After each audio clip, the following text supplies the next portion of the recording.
I've collected all the shocking insights and crucial clues that explain what could unfold in Squid Game Season 3. This includes evidence that Jun's life could be in jeopardy, as well as the surprising possibility that the frontman may not be who we think he is. But let's begin by discussing the fresh games we can expect. We already know that one of the new games will involve climbing. If you take a close look at the walls, you'll notice figures that seem to hint at potential new challenges, which suggests a deadly game where contestants may have to scale great heights, echoing the final game from Season 1 with the glass bridge. If someone falls, they're out, dead in fact. If they don't finish before the timer runs out, the outcome is the same. Another game revealed in the post-credit scene involves a train track, accompanied by a traffic sign. There's a new doll named Charles Soo, who teams up with Y, who is featured in South Korean educational material. The next game could very well reference the traditional Korean dongdong game, where players must respond to rhythmic cues alternating between go and stop. While a song plays, contestants would circle around a train track, each pair of opposite players holding hands. But the twist here is that the duo could consist of Chu and Young Hae, and the goal is to reach the other side while maintaining a strong grip on your teammate.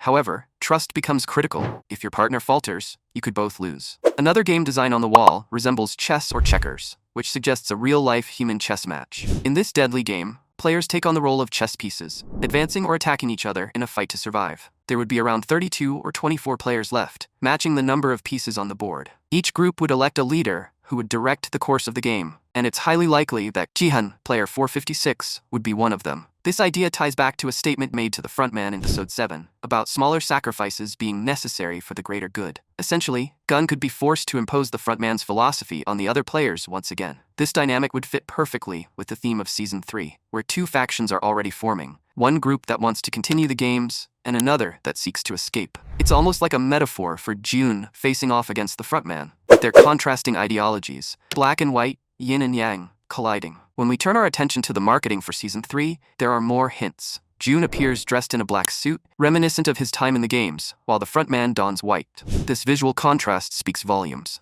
Additionally, Jun's struggles from Season 2 will likely be further explored in Season 3, particularly through the enigmatic care of player 44. A lot of viewers found her puzzling and even irritating, but there's more to her role than meets the eye. From her very first scene, she exhibited an uncanny ability to perceive Jun's internal conflict. She seemed to understand that Jun was tormented by the memories of the games and the restless spirits of the fallen players. Her insight into his survivor's guilt, which is his primary driving force for seeking revenge, will likely become a central part of the story. Particularly intense dialogue emerges when a character makes a striking statement, claiming, "I should slay you with my knife." This remark comes when she joins player 120's team during the six-legged race. Interestingly, as she says this, How insulting. I ought to cut you to shreds with a straw cutter. she turns her gaze towards the mother-son duo. What adds a layer of intrigue here is that Granny, known for carrying a hairpin knife, has a deeply personal connection to the betrayal in Mingle, which sparked a feud and a curse she placed upon Gi-Hun and the entire gang. Now let's dive deeper into this mystery. Recall the chilling words of player 44 to Gi-Hun. You've lived longer than you were ever meant to, and now I finally see why. You're here for a reason. You were drawn by destiny.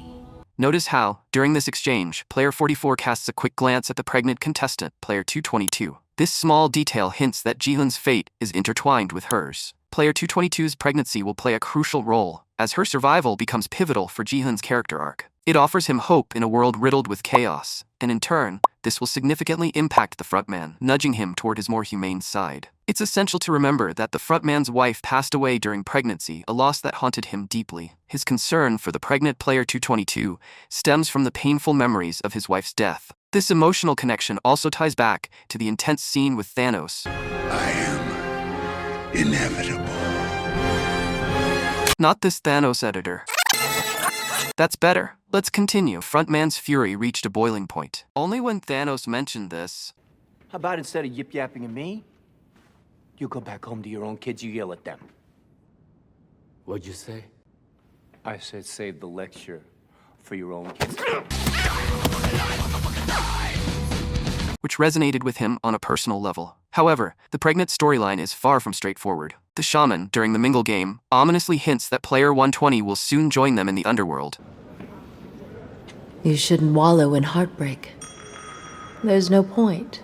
You're going to see her again. Sooner than you might think. You and your friends have all been cursed. Later, Player 120's curse will also affect the mother-son duo. This is where it ends for you. There's no escaping now. You're going to die miserable, excruciating deaths, one by one in front of each other's eyes. With the elderly woman stepping in as a midwife to assist with the pregnancy. Her expertise is crucial, but Player 44's earlier threat, "If you give up, I'll kill you before your gods do," sets the tone for her volatile character. This line, spoken with chilling calmness, is even more striking when we consider the historical context of Korean shamanism. This ancient spiritual tradition, though practiced by a dwindling few today, plays a significant role in the series. Shamans are often consulted for serious matters, and what could be more serious than the deadly stakes of the Squid Game? Shifting to another key character, let's revisit the mystery of Player 246. Season 2 made it seem as though Player 246 had met his end, but new evidence suggests otherwise. A guard wearing a triangle mask, similar to the one worn by the North Korean woman who sympathized with 246, was seen during his supposed death. This woman,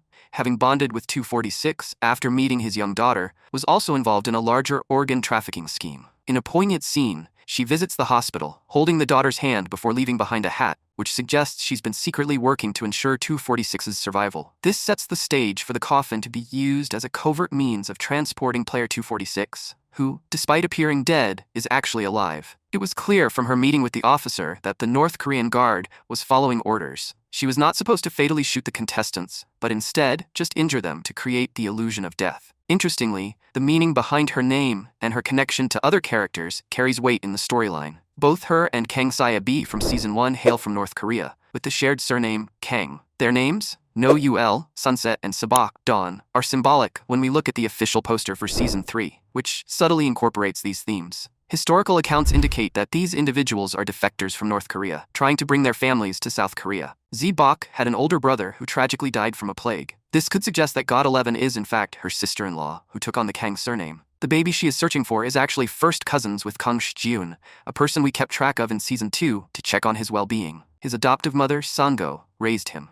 However, when it comes to searching for a child, we can't overlook the backstory of the frontman, which is expected to be revealed in Season 3's finale. Gi-Hun, who believes Player 1 is dead because of a radio transmission, will be pulled back into the game as stipulated in the contract. The Squid Game creator confirmed that the VIPs will make their return in Season 3, and they're already en route. Their helicopter is currently making its way to the island. It's also been confirmed that one of the VIPs is American, paving the way for a spin-off focused on different countries. After all, Squid Game is a global phenomenon. In a teaser, we can catch a brief look at a game where players 353, 96, and 100 are walking toward the doll. Many fans are speculating that this could be a flashback to 2015 when the frontman participated. The reasoning behind this is that we have previously seen Player 100, who appeared as an elderly man with gray hair. However, this theory can be debunked. A closer look at the numbers in Season 2 reveals that these players are still alive, and none have been eliminated. Furthermore, there is a clear sighting of a train traffic sign on the right side, and we know that the frontman was Player 132 during the 2015 Squid Game, when his brother uncovered the records in Season 1. Season 3 will logically address any gaps in the frontman's backstory. A detail from Season 2 that many might have missed is that it's the 5th anniversary of Ino's wife's death, but he actually won the game in 2015. Therefore, her death didn't happen until at least 2018, meaning the frontman had access to money by then. So, why did Junho find him living in a cheap dorm, struggling to pay rent in Season 1? Why didn't he use the money he won to save his wife? This is where the exciting details of Season 3 come in. Similar to Jun, the frontman felt too guilty to use his winnings and struggled with his own morals. The Squid Game creator has shared that, when writing the frontman's character, he intentionally highlighted his more redeeming qualities, showing that the frontman actually enjoys Gi-Hun's company. The creator further explained that in Episode 6 of Season 2, we witness a crucial moment that highlights the complexity of the frontman, showcasing 3 distinct personas that conflict within him. During a round where players are required to form specific-sized groups and lock themselves in a room together, the frontman, without hesitation or emotion, kills someone to meet the necessary number of players. The 3 personas confirmed by the Squid Game creator in this scene are 1. In-ho, the righteous cop he once was, representing his past. 2. Yong-il, the player participating in the games, symbolizing his survival instincts. 3. The frontman, the cold, calculating leader who will do anything to maintain control. However, the writer of Squid Game has confirmed that Gi-Hun's unwavering hope and compassion begin to impact the frontman. The creator noted that Gi-Hun's optimism starts to influence him. At certain moments, you can sense that he's truly immersed in the game, feeling a mixture of excitement and nervousness. This signals that, on some level, he subconsciously seeks to change how Gi-Hun perceives the world. Gi-Hun, who refuses to abandon his hope for humanity, becomes a reflection of In-ho's past self, a time when he believed in the possibility of redemption. The creator of the Squid Game noted that Ji-Hun's compassion is so infectious, it stirs a tiny part of In-ho that, against all odds, is rooting for him. But In-ho's role as the frontman remains too dominant. As Season 3 unfolds, Junho, In-ho's brother, will track the island and work to rescue the remaining contestants by obtaining information from the boat captain, who turns out to be a spy who sabotaged the event. In the end, Junho proves to be In-ho's Achilles heel. Season 1 already hinted at this dynamic when In-ho spared his brother's life. He didn't want to shoot him, and couldn't even bring himself to kill him. This unresolved tension will finally be explored in Season 3, where we will discover how In-ho rose to such a powerful position. A popular theory suggests that back in 2015, In-ho was a police officer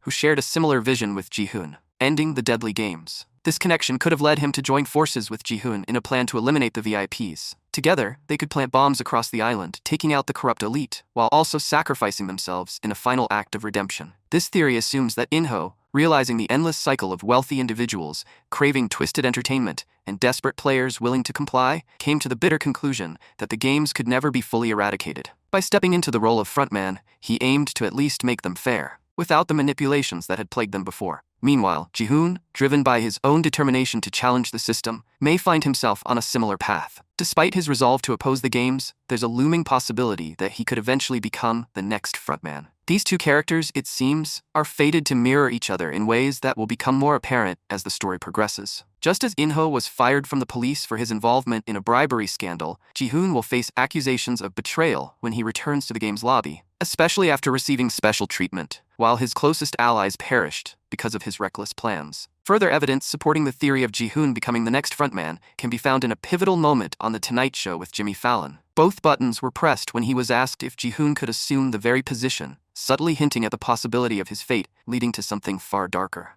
If you're curious about more hidden details that will blow your mind, click on the video on your screen right now.